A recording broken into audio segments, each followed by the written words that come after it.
जय श्री कृष्णा। मेरे प्यारे सनातन, आप सभी को मेरा प्रणाम। मैं नीलेश जोशी।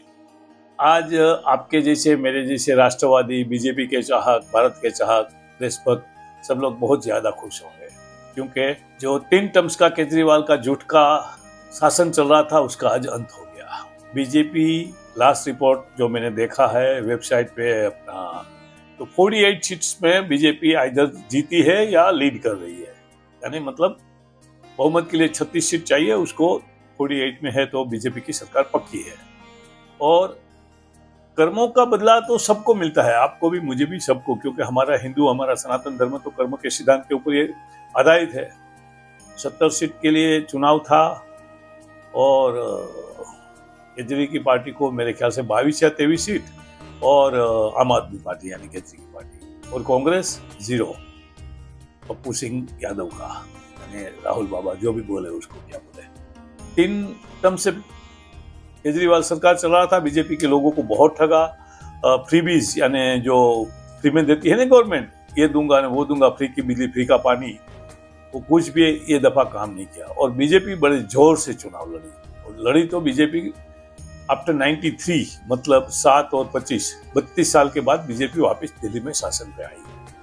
चलो अच्छी बात है। एक दूसरा कोइंसिडेंस दिल्ली के बारे में बता दूं। दिल्ली में जब जब कोई पार्टी हारी है, सत्ता का फेरबदला हुआ, पहली दफा सुषमा स्वराज जी थी, दूसरी दफा दीक्षित, नाम तो मैं भूल गया, एक महिला थी जो शीला दीक्षित जी थी, और ये दफा आतिशी मारलेना।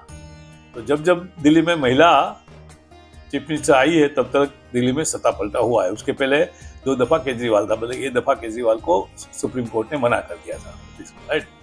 तो वोटिंग टर्नआउट था दिल्ली में 60%। तो 60% लोग थोड़ा डिसअपॉइंट हुए थे, क्योंकि हायर टर्नआउट होता है तो बीजेपी के चांस ज्यादा रहते हैं, लेकिन 60% टर्नआउट में ऐसा लगा कि बीजेपी के चांस कम है। फिर भी जो आपके जैसे मेरे जैसे बीजेपी के चाहत भारत के भक्त जो है, उसको सबको उम्मीद थी कि चलो नहीं, और जो एग्जिट पोल भी सारे के सारे बीजेपी की जीत बता रहे थे। और डर्टी पॉलिटिक्स, अरविंद केजरीवाल झूठ का आक्षेपों लगाने का इतना पॉलिटिक्स खेल चुका है कि जिसकी कोई सीमा ही नहीं है, ठीक है। कल या परसों उसने बोला था कि बीजेपी हमारे एमपी को खरीद रही है, तो मेरे ख्याल से इलेक्शन कमीशन ने या पुलिस ने उसको नोटिस फटकारी है कि प्रूफ लेके आओ तुम्हारे कैसे एमपी खरीद रही है बीजेपी। हाँ, वो हर टाइम ऐसे झूठ बोलता है, राइट। वो झूठ का आज उसको बराबर से बदला मिल गया। प्रवेश वर्मा बीजेपी के कैंडिडेट ने उसको मोर देन 4000 वोट से हरा दिया। दूसरा है उसका मनीष सिसोदिया, वो मनीष सिसोदिया भी हार गया है, जो डिप्टी सीएम था और शिक्षा का ये वो बहुत झूठ चलाते थे, तो मनीष सिसोदिया भी हार गया है। वो तकरीबन 600 या 500 ऐसे कुछ वोटों से हारा हुआ है। और आतिशी मारलेना है, वो जीत गई है, उसने बिदुरी को हराया है, राइट। लेकिन अभी इसके साथ एडमिनिस्ट्रेशन भी इतना सियाना है, मोदी जी, अमित शाह वगैरह सब, तो एडमिनिस्ट्रेटिव मिनिस्ट्री से ऑर्डर आ गया कि कोई भी फाइल, कोई भी हार्ड डिस्क, कोई भी मटेरियल मिनिस्ट्री से बाहर नहीं लिया जाएगा, क्योंकि केजरी ने बहुत भ्रष्टाचार किया है, तो वो सब अपना प्रूफ बाहर लेके जाने की फुल कोशिश करेंगे। उसके मिलने जुलने वाले भी पैसा खिलाने में वो काबिल है। हाँ, और एक तो रिपोर्ट आया था, अभी किसी को दिल्ली से फोन आया था मेरे को, वो भी मेरे माफिक बीजेपी का चाहक और राष्ट्रवादी है, तो बोला नीलेश भाई वो आपको बहुत बहुत अभिनंदन है, बीजेपी जीत गया। बोला हाँ, हम सबको, जो राष्ट्रवादी जो चाहते थे बीजेपी की सरकार आए, तो सबको। एक मेरे मित्र लंदन से भी अभी मनु भाई करके, उसका भी फोन आया था, वो भी बहुत खुश थे। एक हमारे पार्टनर है चौरसिया करके, वो भी दिल्ली में बैठे, उसका भी अभी फोन आया था। तो बहुत लोगों का, ऐसे ऐसे लोगों का फोन आता रहता है, और हमें भी बहुत खुशी है कि बीजेपी जीत गई। तो मैं सारे भारत की जनता को अभिनंदन देता हूँ, बीजेपी को अभिनंदन देता हूँ, और प्रवेश वर्मा जी को खास मैं अभिनंदन देता हूँ कि उसने अरविंद केजरीवाल को हराया। बहुत जरूरी था अरविंद केजरीवाल का हारना, क्योंकि ये आदमी झूठ की चरम सीमा पे पहुंच गया था। उससे बड़ा नटवरलाल भारत की राजनीति में कोई आया नहीं, और मेरे ख्याल से आएगा भी नहीं, इतना बड़ा झूठा।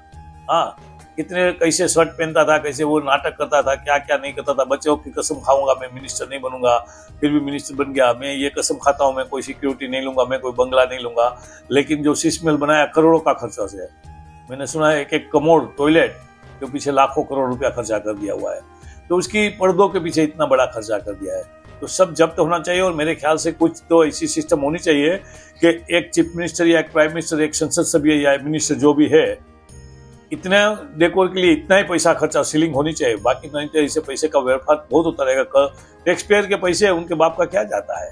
हाँ, और वैसे भी मोस्ट ऑफ द करप्टेड है पैसे, उसमें जमा आपके मेरे पैसे ही है उनके पास, बाकी किसके है। एनीवे, ये वीडियो मुझे आशा है कि आपको पसंद आए तो लाइक करना, दूसरे लोगों के साथ शेयर करना, हमारे चैनल को शेयर करो और हमको सपोर्ट करो। हमको सपोर्ट दूसरी तरीके से नहीं करोगे तो चलेगा, लेकिन चैनल को लाइक करके शेयर करके आप सपोर्ट कीजिए, सब्सक्राइब कीजिए प्लीज। आपका खूब खूब धन्यवाद। जय श्री कृष्ण।